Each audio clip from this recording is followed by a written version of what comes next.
Bonjour, bonsoir, bonne nuit, je ne sais pas, bienvenue sur Radio Thaïlande. Alors toujours en direct des jardins de mon immeuble et aujourd'hui on a pris un peu de hauteur, par un escalier en colimaçon, euh, un peu de hauteur pour un épisode qui se veut ambitieux puisque je vais essayer de traverser les 3 piliers du programme présidentiel euh, en essayant d'avancer dans la notion de... bah, effectivement d'améliorer la situation globale du pays et du monde, rien que ça.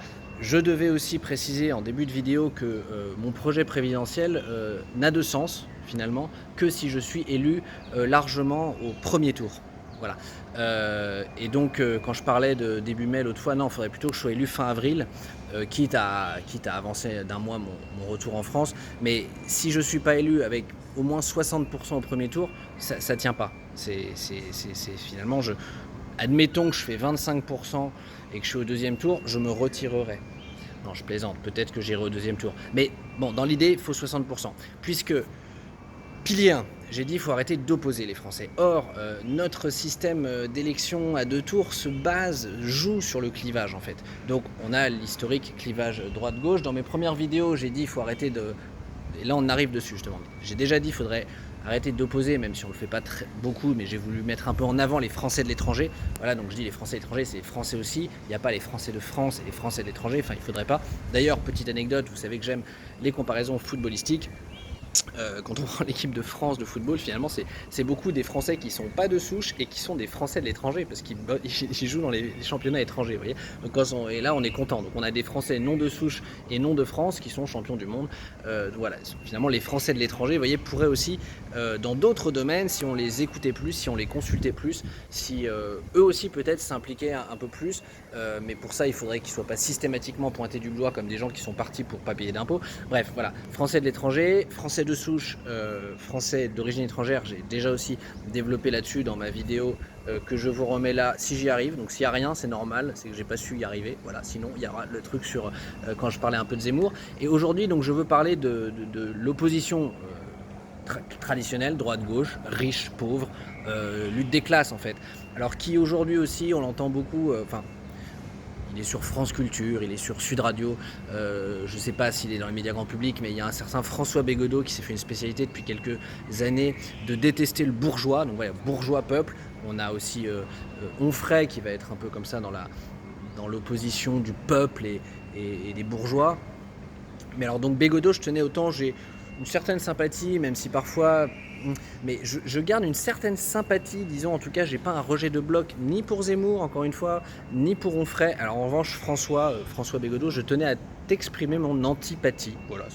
Alors je sais que je suis dans une opposition, c'est contradictoire, mais bon, les contradictions, on a le droit d'être contradictoire. Le problème avec toi, François, c'est que je trouve que ta contradiction, elle est quand même trop profonde et surtout trop contre-productive. Voilà. Donc tu te balades dans les médias en disant que tu détestes le bourgeois, en déclamant d'un air intellectuellement supérieur et dédaigneux à quel point le bourgeois est stupide.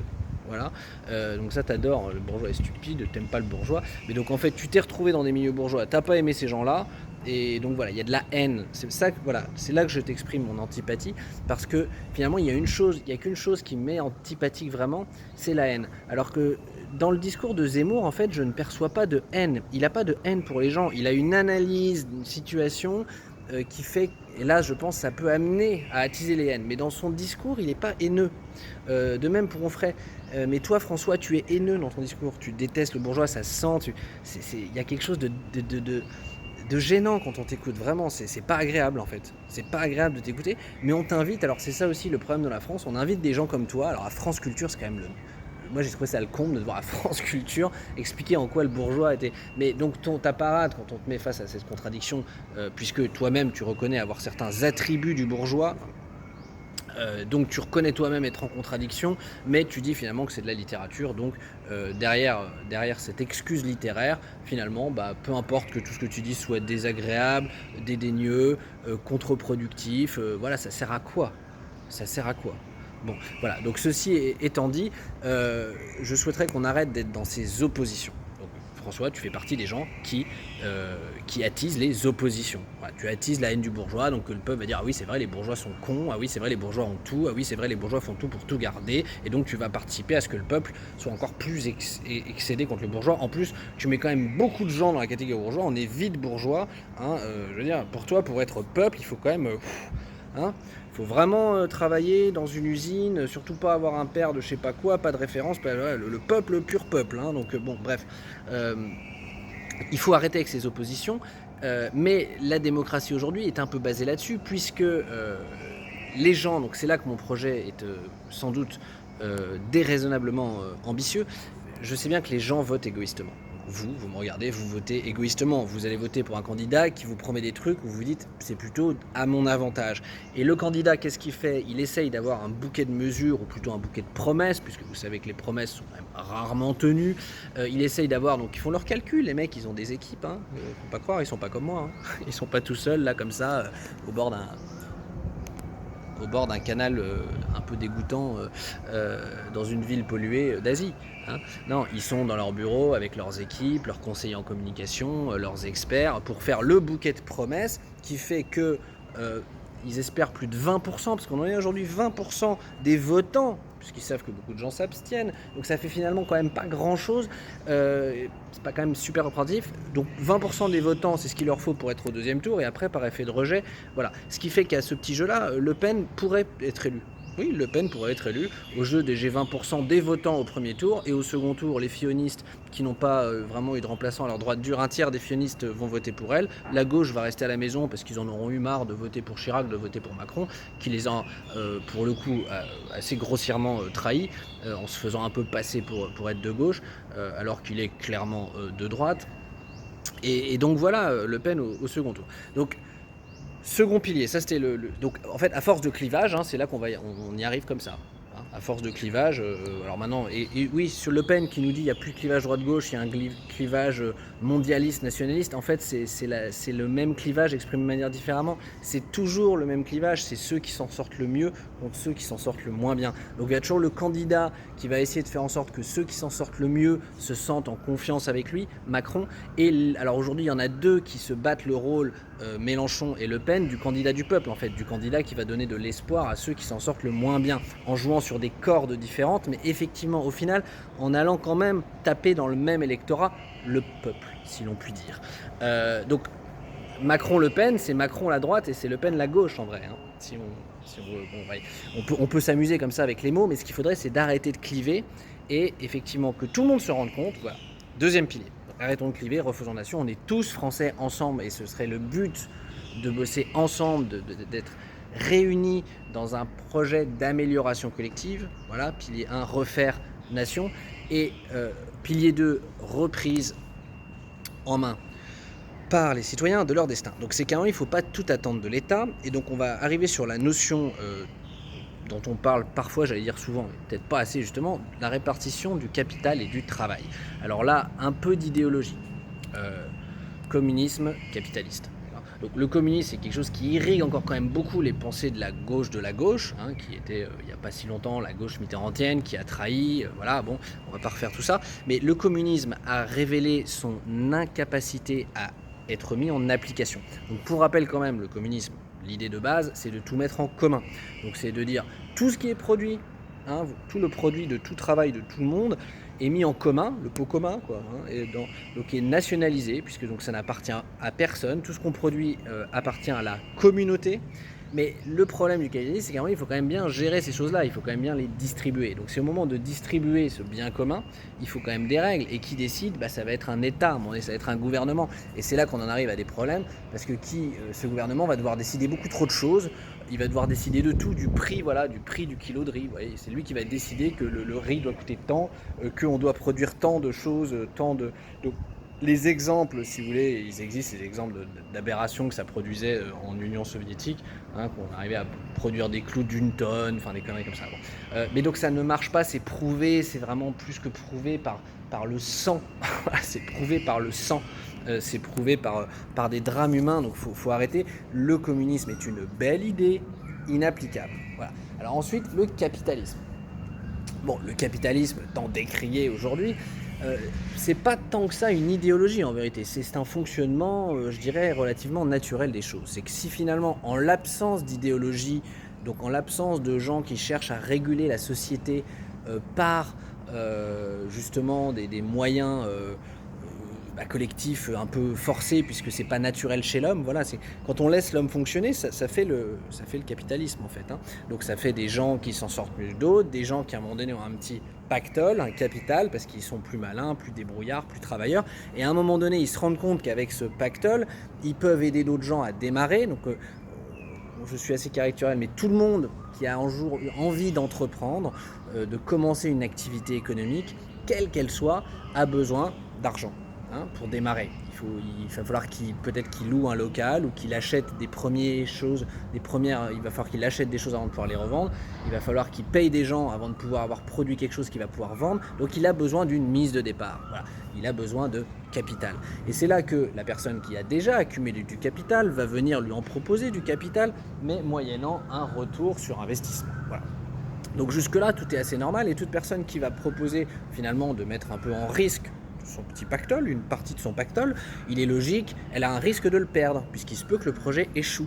Donc, en échange de ce risque de perdre ce petit pactole, elle va demander un retour sur investissement, l'équivalent d'intérêt. Donc le capitalisme, c'est ni plus ni moins que ça. Donc jusque-là, moi, il n'y a rien qui me choque. Donc le problème, en fait, dans le fonctionnement, et donc le capitalisme, et souvent on mélange capitalisme et libéralisme, donc je pense qu'il faudrait quand même plutôt rester sur la notion de capitalisme. Libéralisme, c'est quand même plutôt la notion de...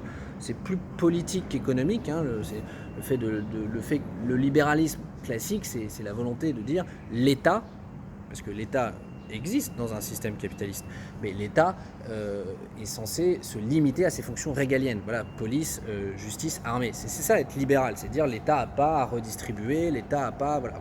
Le capitalisme, c'est autre chose, c'est ce que je suis en train d'expliquer, c'est le fonctionnement d'une économie basée sur le fait qu'il y a du capital et après du travail, et que dans toute activité rémunère en partie le capital qui a été nécessaire à initier cette activité et parfois à la perpétuer, et le travail. Et là, je vous renvoie à l'article en dessous de cette vidéo, là je suis sûr qu'elle y sera, l'article en dessous de cette vidéo qui montre que depuis 50 ans, la répartition capital-travail est relativement stable.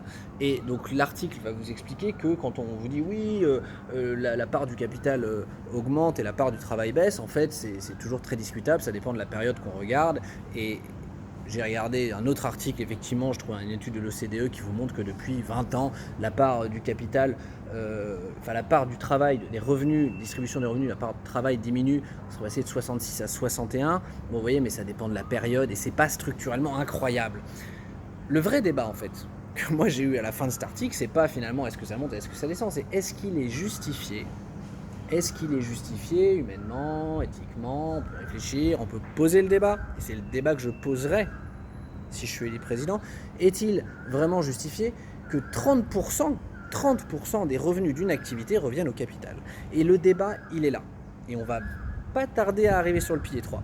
Le débat, il est sur la gourmandise du capital, sur le niveau d'exigence, le niveau de retour sur investissement exigé par la personne qui prête son petit pactole. Voyez, et c'est là-dessus qu'il faut travailler. C'est là-dessus qu'il faut travailler. Mais c'est là-dessus qu'il faut travailler ensemble. C'est-à-dire que je pense là-dessus, moi je suis très convaincu qu'on est peut-être 90% à être d'accord, y compris des détenteurs de capitaux. Hein. Et sachez que moi aujourd'hui je travaille dans une entreprise où j'ai la chance d'être face à des actionnaires qui réagissent de manière assez humaine. On est dans une situation difficile. L'année dernière, l'entreprise a soit perdu, soit gagné très peu d'argent, j'ai pas tous les détails. Les actionnaires, donc les propriétaires, les gens qui ont investi au départ, les capitalistes de cette entreprise, les gens qui ont mis de l'argent pour démarrer cette activité, qui était bien rentable pendant des années, là elle l'est plus, elle va peut-être plus l'être autant pendant quelques temps.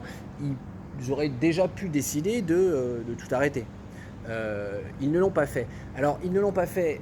Est-ce que parce que c'est des gens au grand cœur qui voulaient pas virer tout le monde? Je pense qu'il y a une partie de ça.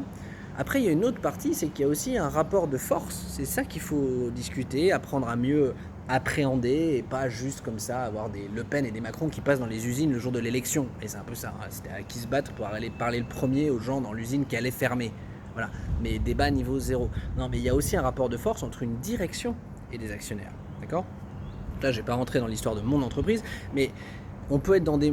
Il y a des situations où les actionnaires font la loi et où on a une direction qui est un peu aux ordres des actionnaires et puis voilà, qui fait ce que les actionnaires veulent. On a aussi des cas où la direction peut être plus forte, où c'est les dirigeants qui sont des salariés. Hein, un directeur d'entreprise, déjà un grand salarié, bon, il peut aussi être actionnaire dans certains cas, souvent. Mais donc, il y a un rapport de force entre le salariat et l'actionnariat, d'accord ? Et ce que je veux dire, c'est que dans ce raisonnement-là, de dire, voilà, si on pose le fait que est-ce que le capital ne devrait pas être rémunéré un peu moins ? Voilà. Finalement, je pense que plus de 60 à 70%, enfin, ce serait dans l'intérêt, voilà, ce serait dans l'intérêt d'une très grande majorité, non pas que des Français, mais des gens du monde, puisque n'oubliez pas que le projet de Largo n'oublie jamais que rien aujourd'hui ne fera sens si on n'arrive pas à porter les projets à l'international. Quelqu'un qui arrive sur la terrasse, bon, écoutez, on entendra parler français, c'est pas bien. Donc il faut porter des projets qui peuvent à un moment donné avoir une vous voyez, se répliquer, se répandre à l'international. Sinon, effectivement, il n'y a aucun intérêt à ce que la France fasse des trucs, comme je disais, à être verte toute seule de son côté, vertueuse toute seule de son côté, si derrière on a des pays asiatiques ou des continents américains qui continuent de fonctionner selon des règles qui fait qu'on va être écrasé et que la planète sera également achevée. Donc il faut avoir cette vision qui fait qu'on peut aller à l'international. Eh bien, je pense que cette vision, elle est internationalisable. Donc c'est simplement poser le débat de la rémunération du capital.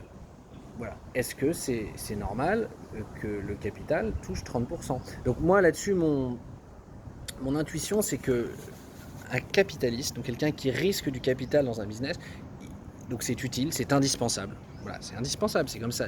Sinon, on arrive si on refuse cette idée-là, on refuse l'idée de financement. Alors un monde sans argent, oui, ça m'est arrivé de un petit peu plus ou moins rêver, essayer de visualiser à quoi pourrait ressembler un monde sans monnaie, sans capital, où tout serait basé sur des échanges fluides de services, avec peut-être une espèce de moyens quand même de valoriser les échanges. Mais bon, c'est trop compliqué. Là, on arrive dans l'utopie. Voilà. Alors que de dire, ok, on en est là, ça fonctionne comme ça, entre guillemets, on change rien, c'est ce que je disais, pas de nouvelles lois. Pas de nouvelles lois, pas de révolution. En revanche, un débat et des rapports de force qui doivent un peu évoluer sur la justification de rendement du capital aussi élevé. Voilà. Et aussi sur quelle durée. Les capitalistes qui attendent des retours trop élevés et trop court terme vont contre l'intérêt général. Contre l'intérêt général. D'accord ? Donc moi, le capitaliste, donc c'est le problème de la rente aussi. Combien de temps ? Parce que c'est ça, vous prêtez un petit pactole à quelqu'un pour démarrer une activité. Bah moi, je trouve que c'est normal d'être rémunéré, mais est-ce que c'est normal de l'être indéfiniment ? C'est là que moi, je trouve que le revenu passif de l'actionnariat passé un certain temps, moi, ça me choque un peu. Voilà. J'ai vraiment là des expériences concrètes, parce que ça m'arrive de travailler sur des business plans, moi-même de projeter dans certains business, dire bon, à un moment donné, besoin d'une mise de départ. Alors, après, vous dire, bon, tu peux aller à la banque. Si tu veux pas un actionnaire, tu empruntes à la banque, tu rembourses à la banque, et puis quand tu as tout remboursé, tu es ton seul actionnaire. Mais c'est souvent aussi très coûteux. Donc, c'est ces réflexions-là qu'on doit avoir, et quand on parle d'humanisation, j'ai entendu Sarkozy parler de moralisation du capitalisme, etc. Bon, on en a parlé voilà, pour la campagne, et puis que s'est-il passé ? Je crois pas grand-chose. Donc, il faut poser ce débat-là. Et donc il faut valoriser, je pense, le fait que quand il y a un investissement, le moment où le gars étudie un business plan, prend un risque, met son argent et il va avoir un retour, oui, mais éternellement, je ne pense pas. Je suis assez contre aussi l'idée de rente, moi. Et finalement, pour moi, un rentier, c'est un gars qui fait rien, qui vit un peu sur les loyers des apparts que ses parents ont achetés. Honnêtement, pour moi, c'est un parasite de la société. C'est un parasite de la société. Beaucoup plus que le jeune capitaliste, un mec qui va mettre des boîtes et qui derrière investit effectivement prend des risques, investit et attend des retours sur ces investissements qui créent des emplois, celui-là qui va peut-être être décrié, pour moi, il est beaucoup plus productif et plus intéressant pour la société que le rentier qui vit des loyers, des appartements de son papa et de sa maman. Ça existe, hein, c'est des gens comme ça. Souvent, ils vont quand même plutôt voter à gauche à ce moment-là. Voilà, je plaisante, caricature. Et je vais devoir conclure très vite pour pas faire trop long en approchant le pilier 3, que c'est justement avec si le capital, c'est un des problèmes qu'on n'arrive pas à faire la transition écologique, qu'on n'arrive pas à faire beaucoup de choses, c'est que le capital et les gens qui veulent valoriser leur capital ont des attentes en rendement trop élevées et trop court terme. Voilà, donc tout le débat est là. Voilà, je dis, c'est vraiment finalement, si vraiment on doit cristalliser une volonté d'évoluer, c'est ça. Mais c'est pas en s'opposant, c'est pas en rupture, c'est pas en disant c'est les riches, faut aller piquer, faut aller prendre plus aux riches. Ça veut rien dire. Vous allez prendre plus aux gars qui bossent 50 heures par semaine, qui est salarié, qui est cadre, qui gagne peut-être 5-6 000 euros par mois. Pour vous, c'est déjà trop. C'est un riche, comme Mélenchon a dit, 4 000 euros, plus de 4 000 euros, t'es riche. Faut arrêter ça. Ça, c'est vraiment contre-productif. Donc, il faut en revanche se dire collectivement, on est peut-être 90% finalement de cet avis-là. Peut-être même que le capitaliste lui-même, parce que c'est l'habitude, c'est comme ça, on sait pas trop. C'est dur de savoir d'où ça vient, ce truc que finalement dans son Excel, la norme c'est qu'il doit avoir 30 à la fin là. Hein, et moi j'ai vu des trucs, les gens cherchent des IRR, je reçois des mails, voilà, des IRR de 30%, 30% de valorisation annuelle, les mecs il met 100, il veut faire 130 quoi, l'année d'après. Hein, enfin en moyenne, peut-être sur 5 ans il va faire x5, ce qui fait que ça équivaut à du plus 30 en moyenne. Enfin, et il y a des gens qui trouvent ce genre de rendement, donc c'est ça qui va pas. C'est ça qui va pas. Et donc c'est cette les mots parfois m'échappent, je les ai en anglais, ils sortent là plus en français. J'allais dire greedy, mais c'est ce côté greedy, à vouloir toujours plus, quoi, des gens qui ont déjà beaucoup, et par le capital, c'est ça qu'il faut qu'on remette en cause. Mais il faut pas tout mélanger. C'est-à-dire qu'il ne faut pas remettre en cause le gars qui travaille beaucoup, qui gagne beaucoup, il ne faut pas remettre en cause l'entrepreneur, il ne faut pas remettre en cause des gens qui peut-être investissent avec une vision assez long terme, sans exiger des rendements trop importants. Il ne faut pas mettre tous les gens en costard-cravate dans la même case. Voilà. Il ne faut pas cracher sur tous les bourgeois. Voilà, il y a des gens qui sont nés dans des beaux quartiers, etc. C'est pas de leur faute. Voilà, il y a des gens qui certainement ont de bonnes intentions, travaillent avec un bon état d'esprit, et l'état d'esprit, voilà, c'est ça, l'argot aussi, le candidat à l'argot, c'est un état d'esprit de, effectivement, remettons un rapport de force, unissons la large majorité des gens qui sont d'accord avec ça. Donc, si vous êtes d'accord avec ça, ce sera important, sondage. Alors, sondage, je vais demander un petit sondage là, finalement, pour ceux qui sont arrivés au bout de la vidéo. Alors bon, on risque d'être un peu entre... Mais ne pensez-vous pas qu'un des sujets, êtes-vous plutôt d'accord, la question c'est plus ça, êtes-vous d'accord avec le fait que le capital aujourd'hui et même il y a 50 ans, c'est ça, c'est cette courbe, êtes-vous d'accord qu'on pourrait remettre en question le fait que le capital capte, en fait, que le capital capte 30% de la création de richesse, VS 60-70% au travail. Voilà, est-ce que ça ne devrait pas être 80-20 ? Est-ce que ça ne devrait pas être 90-10 ? Voilà, ne pensez-vous pas qu'il y a quand même quelque chose à étudier de ce côté-là, et que ça pourrait naturellement réduire les appétits après des gens qui veulent absolument capitaliser, puisque le capital rapporterait moins. Ce qui rapporterait, c'est de travailler, c'est d'avoir des idées, c'est d'être créatif, c'est d'être productif. Voilà, bonjour, bonsoir, bonne nuit, je ne sais pas.